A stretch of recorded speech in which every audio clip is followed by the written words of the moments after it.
నమస్కారం, ఎస్ఎస్ న్యూస్కు స్వాగతం. నా పేరు రహీం. ముందుగా హెడ్లైన్స్.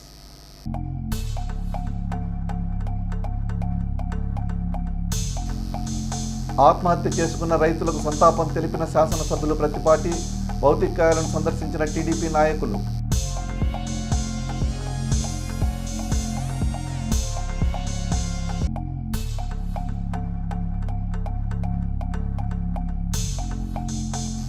తల్లికి వందనంపై మున్సిపల్ సభ్యులు హర్షం. చంద్రబాబు ప్రతిపాటికి పాలాభిషేకం.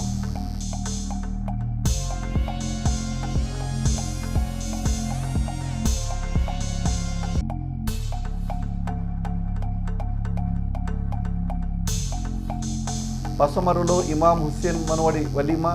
హాజరైన శాసన మండలి సభ్యులు మరి రాజశేఖర్.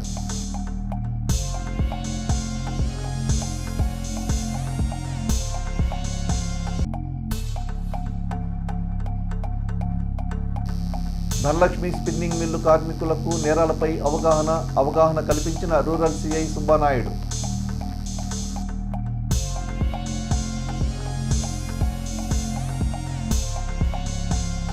తల్లికి వందనం అమలుతో జగన్కు కంటి మీద కునుకు కరువైందని శాసనసభ్యులు ప్రతిపాటి పుల్లారావు తెలిపారు. తన ఊహకు అందని విధంగా చంద్రబాబు ప్రతి హామీని పక్కా ప్రణాళికతో నిజాయితీతో అమలు చేస్తుండడం జగన్కు మింగుడు పడటం లేదని ప్రతిపాటి అన్నారు. ఆ అక్కసుతోనే తన నీలి మీడియా వైసీపీ నేతలతో కూటమి ప్రభుత్వంపై మంత్రి లోకేష్పై విషప్రచారం చేస్తూ ప్రజల్ని నమ్మించే ప్రయత్నం చేస్తున్నాడని, తల్లులు సంతోషాన్ని, విద్యార్థుల జీవితాలు బాగుపడడాన్ని జీర్ణించుకోలేని భిన్న మనస్తత్వం జగన్దని ప్రతిపాటి అన్నారు. తన విపరీత వింత మనస్తత్వం తనకే ప్రమాదకరమని జగన్ గ్రహిస్తే మంచిదని ఆయన హితవు పలికారు. చిలకలూరిపేట మండలం పసుమూరు గ్రామ నాయకులు పఠాన్ ఇమాం హుస్సేన్ మేస్త్రి కుమారుడు వలీమా వేడుక మంగళవారం వారి స్వగృహం నందు జరిగింది. ఆ వేడుకకు శాసన మండలి సభ్యులు మరి రాజశేఖర్ హాజరై నూతన వధూవరులు జానీ బాషా, రేష్మాలను ఆశీర్వదించి శుభాకాంక్షలు తెలిపారు. ఈ వేడుకల్లో మరి రాజశేఖర్ వెంట జాలది సుబ్బారావు, ఏవిఎం సుభాని, గడిపూడి దశరథ రామయ్య, షేక్ మీరావలి, షేక్ అమీరుద్దీన్ తదితరులు ఉన్నారు.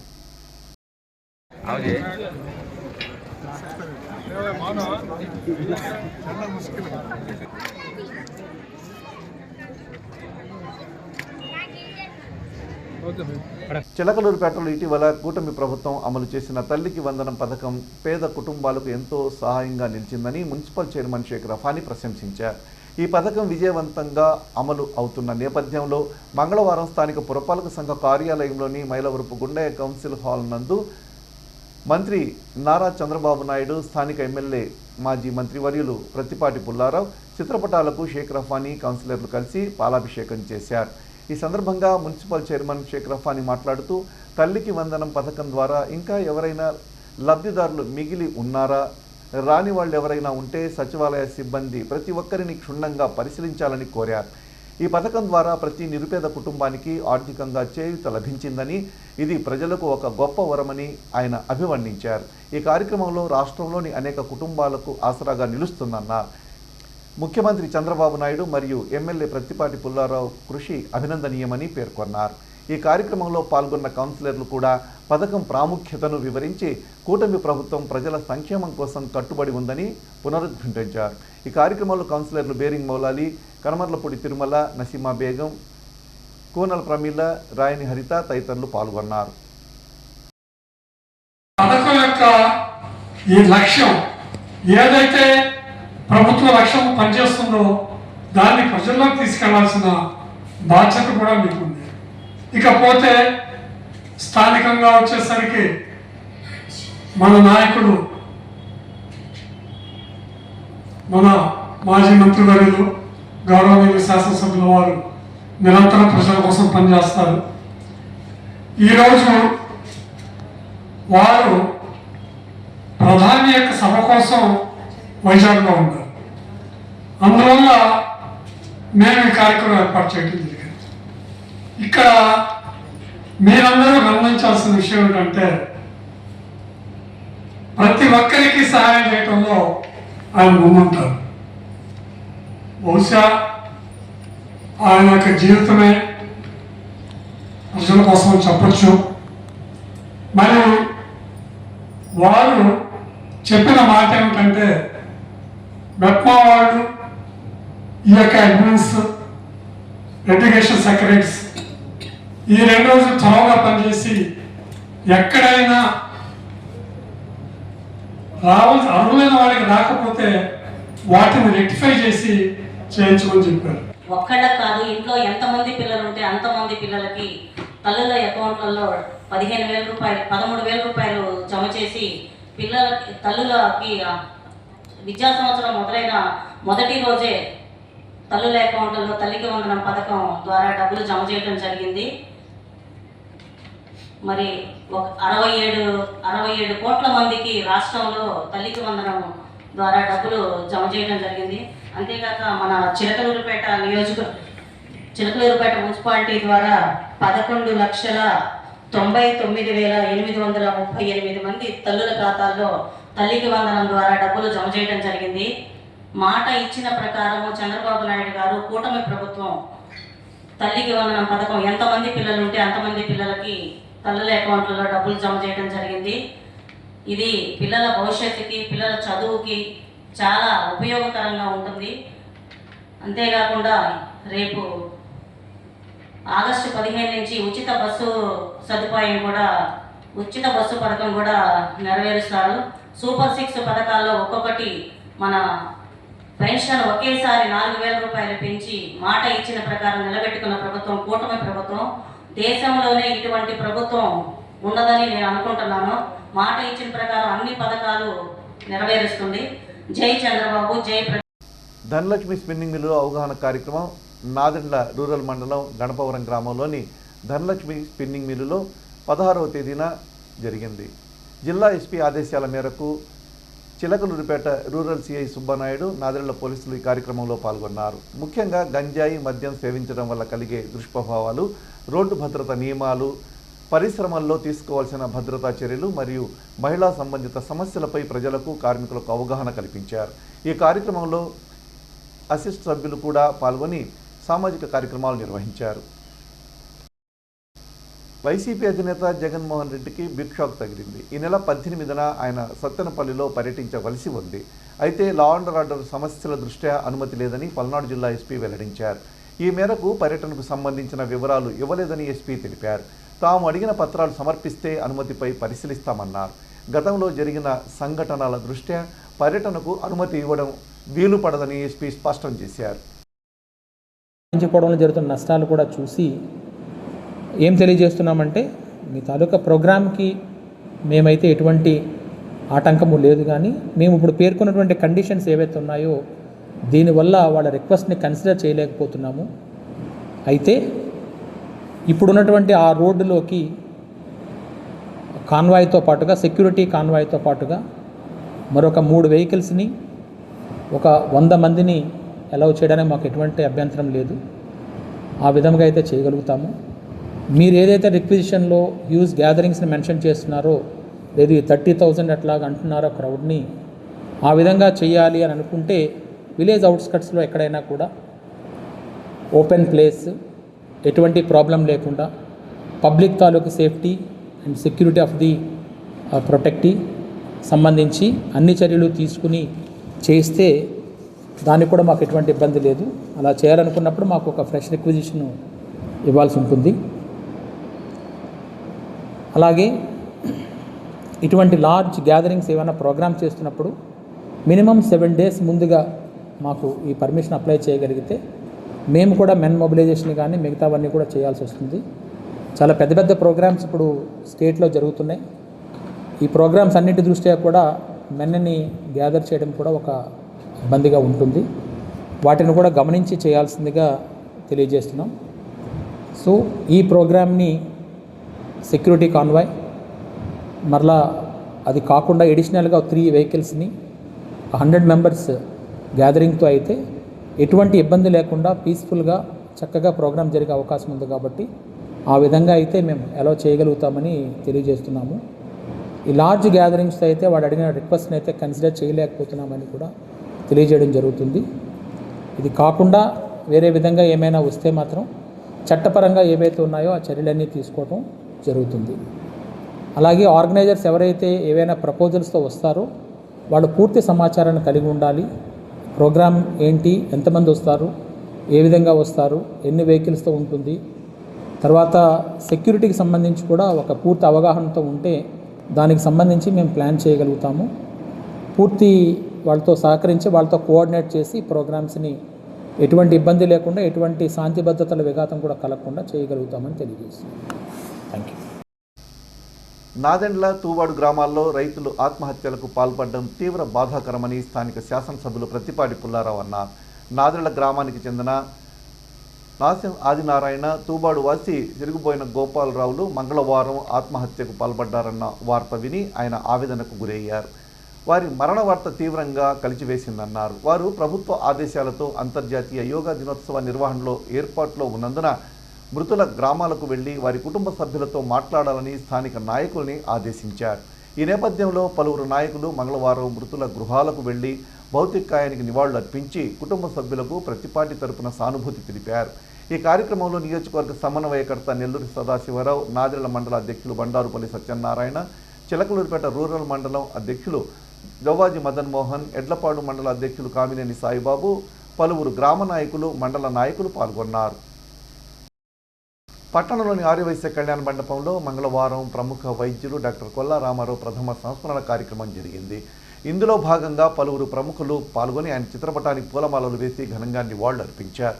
ఈ కార్యక్రమంలో డాక్టర్ రామారావు కుమారుడు, కోడలు డాక్టర్ సతీష్, డాక్టర్ ప్రశాంతి పాల్గొని నివాళులర్పించారు. పట్టణ వైద్యులు, ప్రముఖులు పాల్గొని రామారావుతో తమకున్న అనుబంధాన్ని వివరించారు.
వైద్యంలో ముఖ్యంగా సర్జరీలో చాలా నిష్ణాతులు.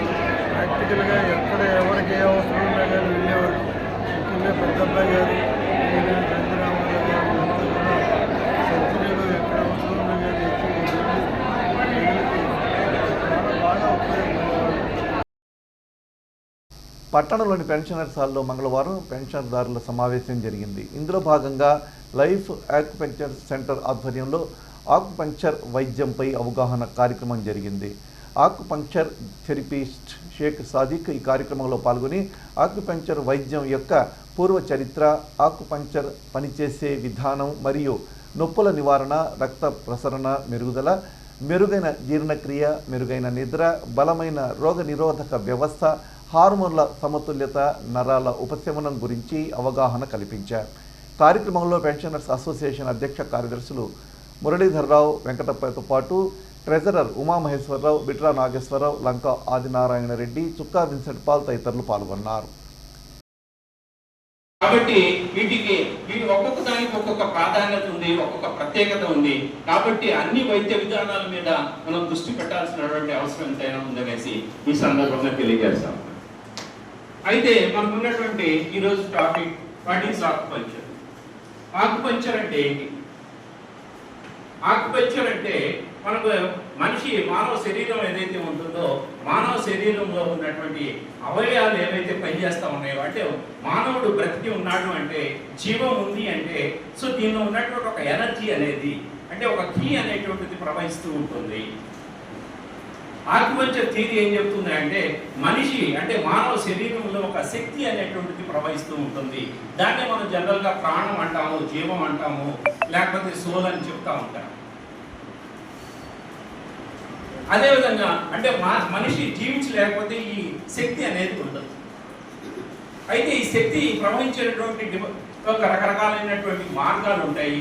సో దీన్ని మెరిడియన్స్ అంటాం, ఆక్యుపంక్చర్ మెరిడియన్స్ అంటాం. 12 అవయవాలు, ముఖ్యమైనటువంటి అవయవాలు ఉన్నాయి. ఈ 12 ముఖ్యమైనటువంటి అవయవాలు కూడా 12 మార్గాలు ఉంటాయి. ఈ మార్గాల్ని మన శక్తి మార్గాలు అంటాం. ఇవే కాకుండా 2 ముఖ్యమైనటువంటి మార్గాలు ఉంటాయి, లెన్ అండ్ డ్యూ అంటాం. ఈ లెన్ అండ్ డ్యూ అనేటువంటి ఈ 12 మార్గాలను కలుపుతూ ఉండేటువంటి శక్తి మార్గాలు అనేటువంటి ఉంటాయి. ప్రభుత్వ బడులలో విద్యార్థులను చేర్చి బలోపేతం చేసే ప్రక్రియలో భాగంగా మంగళవారం ఎడ్లపాడులో ప్రచార కార్యక్రమం చేపట్టారు. ఈ సందర్భంగా జిల్లా పరిషత్ హైస్కూల్ మరియు బాలికల జూనియర్ కాలేజీ ప్రధానోపాధ్యాయురాలు విజయభారతి మాట్లాడారు.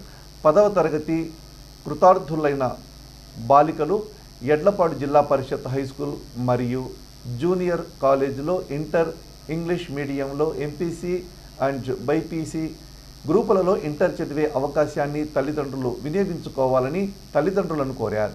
గత సంవత్సరం 80% పైగా ఫలితాలు సాధించిన ఈ జూనియర్ కాలేజీలో పేద వర్గాల బాలికల తల్లిదండ్రులకు ఇంటర్ విద్య ఏమాత్రం భారం కాకుండా రూపాయి ఖర్చు లేని ఉచిత విద్యతో పాటు ఉచిత బస్సు పాస్, ఉచితంగా అచ్చు నోట్ పుస్తకాలు, సన్నబియ్యంతో మధ్యాహ్న భోజనం అందించబడుతుందన్నారు. తల్లికి వందనం పథకం క్రింద ప్రతి విద్యార్థి తల్లికి 13,000 నగదు ఇవ్వబడుతుందన్నారు. బాలికలకు భద్రతతో క్రమశిక్షణతో తరగతులు జరుగుతాయని, అడ్మిషన్లు ప్రారంభమయ్యాయని తెలిపారు.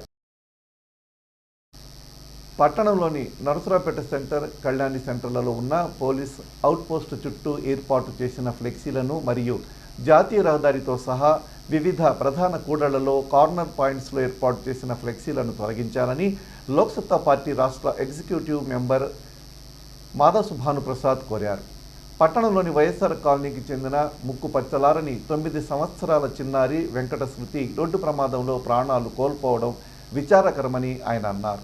చిన్నారి వెంకట శృతి తల్లిదండ్రుల గర్భకోశాన్ని ఎవరు తీర్చలేనని ఆయన అన్నారు. నిత్యం రోడ్డు ప్రమాదాల కారణంగా ఎక్కడో ఓ చోట ప్రాణాలు కోల్పోతూనే ఉన్నారని ఆవేదన వ్యక్తం చేశారు. ఎన్ని కోట్ల రూపాయలు ఖర్చు చేసినా పోయిన ఏ ఒక్క ప్రాణం వెనక్కి తీసుకురావడం సాధ్యం అనేది వాస్తవం అయినప్పుడు నిర్లక్ష్యం కారణంగా, అజాగ్రత్త కారణంగా ఏ ఒక్క ప్రాణం పోకుండా చూడాల్సిన బాధ్యత అధికారులపై ఉందని భాను అన్నారు. ఇప్పటికైనా ప్రధాన రహదారుల కార్నర్స్ పాయింట్లో ఏర్పాటు చేసిన ఫ్లెక్సీలను, పోలీస్ అవుట్ పోస్టుల చుట్టూ ఏర్పాటు చేసిన ఫ్లెక్సీలను తొలగించి ప్రమాదాలను అరికట్టాలని ఆయన కోరారు. ఇటీవల జరుగుతున్నటువంటి వరుస ప్రమాదాలని ప్రజల్ని కలిసివేస్తూ ఉన్నాయి. ఏరోప్లేన్ క్రాష్ అయ్యి మనం చూసాం, 270 మంది పైగా చనిపోయినారు. కొద్ది రోజుల్లోనే హెలికాప్టర్ క్రాష్ అయ్యి 7 మంది చనిపోవడం జరిగింది. వారం క్రితం బొంబాయి లోకల్ ట్రైన్లో మరి పట్టాల మీద పడిపోయి 5 చనిపోయినట్టుగా మనం చూసాం.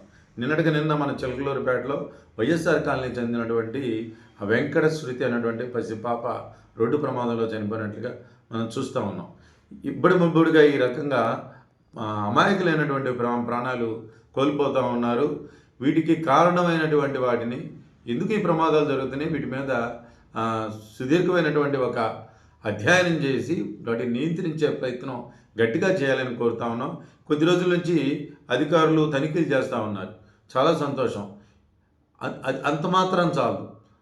చాలా ప్రాంతాల్లో చిలకలూరుపేట పట్టణంతో సహా చాలా ప్రాంతాల్లో ఇప్పటి ముప్పిడిగా పెట్టిన ఫ్లెక్సీలు, మరి ముఖ్యంగా కార్నర్ పాయింట్లలో పెట్టినటువంటి ఫ్లెక్సీల కారణంగా రోడ్డు దాటేటువంటి కాలేజీ పిల్లలు, రోడ్డు దాటేటువంటి ఓగన చదువుకులు చాలా అసౌకర్యానికి గురవుతూ ఉన్నారు. అధికారులు పదే ప్రకటన చేస్తున్నప్పటికీ మరి ఈ పెట్టేటువంటి ఫ్లెక్సీలు పెట్టేటువంటి వాళ్ళు ఎవరు అధికారంలో ఉండే వాళ్ళని, అధికారంలో ఉండేటువంటి వాళ్ళు ప్రభావితం చేసి ఈ ఫ్లెక్సీలు ఇబ్బడి ముబ్బడిగా పెడతారు. దయచేసి అధికారులు కేవలం ఒక శాఖని కాకుండా దీనికి సంబంధించినటువంటి అన్ని శాఖల వారు సమన్వయంతో పనిచేసి ప్రాణాలు పోవడానికి అవకాశం ఉన్న వాటి పట్ల శ్రద్ధ తీసుకోవాలని కోరుతా ఉన్నాం. అంతేకాకుండా గర్భశోకం ఎవరికైనా హెలికాప్టర్లో చనిపోయినా, ఏరోప్లేన్లో చనిపోయినా, మరి రోడ్డు మీద బస్సు కింద పడి చనిపోయినా ప్రాణం ఎవరిదైనా ప్రాణమే మనం తీసుకురాలేనటువంటి మనము ప్రాణం తీసేటువంటి అవకాశాన్ని కల్పించకూడదు. ఇంత పెద్ద ఎత్తున ప్రచారం జరుగుతున్నప్పటికీ వీళ్ళు చాలా సంఘటితంగా, ఆఖరికి చిలకలూరుపేట, నరసరావుపేట సెంటర్లో పోలీస్ అవుట్ పోస్ట్ అంతా కూడా ఆక్యుపై చేసుకొని ఫ్లెక్సీలు పెడితే మరి ఎందుకు చోద్యం చూస్తున్నారో, ఎందుకు అంత నిస్సహాయ స్థితిలో ఉన్నారో అర్థం కావట్లేదు. ఇప్పటికైనా మీకున్నటువంటి అధికారాన్ని వినియోగించి ప్రజల ప్రాణాలు కాపాడండి. ప్రజలు పన్ను కట్టే డబ్బులతోనే మీరు అందరు జీతాలు తీసుకున్నారనే అది గ్రహించుకొని ఏ ఒక్క ప్రాణం కూడా పోకూడదని సంకల్పం పూనాలని పదే కోరుతా ఉన్నాను. ఎస్ఎస్ న్యూస్ ఇంతటితో సమాప్తం. తిరిగి మరో బులెటిన్లో మళ్ళీ కలుద్దాం. వరకు సెలవు. నమస్కారం.